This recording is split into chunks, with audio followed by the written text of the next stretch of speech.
আপনারাও যদি চান, হ্যাঁ, বাড়ির আশেপাশে কিংবা বাড়ির সাইডের দিকে আছে না, একটুখানি জায়গা থাকে বা টুকটাক মাটি ফালাইয়া এরকমভাবে সাথী ফসল করতে পারেন।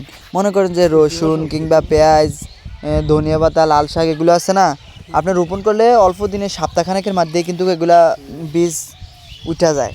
বৃষ্টি বাদলেও সমস্যা নাই, যদি আপনি জায়গা ওষা থাকে, মনে করেন সিম গাছ লাগাইলেও পারেন বা হ্যাঁতে দেন অনেক কিছু লাগে, কিন্তু ঘরোয়া পরিবেশের মধ্যে মনে করেন যে বাজারে এত বেশি কিনা লাগে না। ভাই আমরা আপনি যেভাবে কিছু মনে করেন বলেন, যে গ্রামাঞ্চলের আপনি কি মানুষে কিছু বলতে চান? এই বাড়ির আশেপাশে টুকটাক এই লতা পাতা বিক্রি করে কিন্তু অনেক কিছু খাইতে পারি। এত কিছু মনে করেন যে মেনটেন করার পরেও গ্রামাঞ্চলের মানুষ খালি কইব যে হ্যান কিছু দাম বাড়াইছে রে, এই বাড়াইছে রে, সেই বাড়াইছে রে। আসলেই কিন্তু আপনারা যদি চেষ্টা করেন সব কিছুই সম্ভব। এই টুকটাক মধ্যে জায়গার মধ্যে ছোটোখাটো ফসল করবেন, এগুলো খাইলেই কিন্তু মনে করেন যে টুকটাক একটু আয় হয়। এটা তো বুঝতেইব না, মানুষ তো মনে করেন যে ওইটা বুঝে না।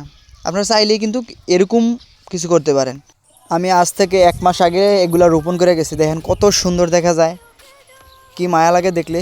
এই যে বাইগনের চারাগুলো লাগাইছি না, এগুলো মনে করেন যে 20 থেকে 25 দিন পরে চাঞ্জা বান্ধা দেবো, তারপরে চাঞ্জা বান্ধার পরে এগুলো ফুল উঠবে, ফুল ফুটলে তারপরে করা ফালাইবে। রমজানের আগ পর্যন্ত এগুলা অলরেডি করা ফালাই দিবে। তো এইগুলোকে অনেক যত্ন করতে হয়, মনে করেন অনেক ওষুধ দিতে হয়, নাহলে পোকায় ধরে ফেলায়। এই হচ্ছে আমার টুনি। আমি কোনো সময় হ্যারে হালাই খাইতে পারি না। আমি খাইলে হ্যাঁ কই থেকে যেন উড়াইয়া জুড়া বসবো আমার লগে, আমার পাতে হ্যাঁ ভাগ বসাইবই। এই যে দেখেন আমি খাইতাছি, হ্যাঁ কিন্তু আমার দিব না, অথচ আমার থেকে নিছে কিন্তু আমার দিব না। তবে না দিলেও টুনি কিন্তু অনেক কিউট আছে, অনেক ভালো আছে, প্রায় সময় আমার মজা দেয়। এখন দিব না। আপনার ঘরেও কিন্তু এরকম একটা সোসা থাকলে জানা দিতে পারেন, আমার টুনির সাথে যোগাযোগ করতে পারেন। এই হলো আমার বিড়াল। আমি বাড়িতে যেই সময় আসি ওই সময় আমার সামনে হাজির। প্রায় সময় খাবার খাওয়াই ওরে, বাড়িতে গেলে ওই আমার বিশ্রায়, অনেক মিস করি ওরে। আসলে কি ওরা হলো পোষা বানি, ওরারে কোনো সময় মাইরেন না, তারাই দেন না, কিছু খানা দিয়ান, খানা দিলে ওরা একটুকে চায়, আর কিছু চায় না। একটুকু তো চাও একটা পোষা বাড়ির কাছে। মনে করেন পোষা বাণীরাই মনে করেন মানুষের চেয়েও ভালো। আর বিড়াল এমনিও ঘরে থাকলে অনেক উপকার আছে।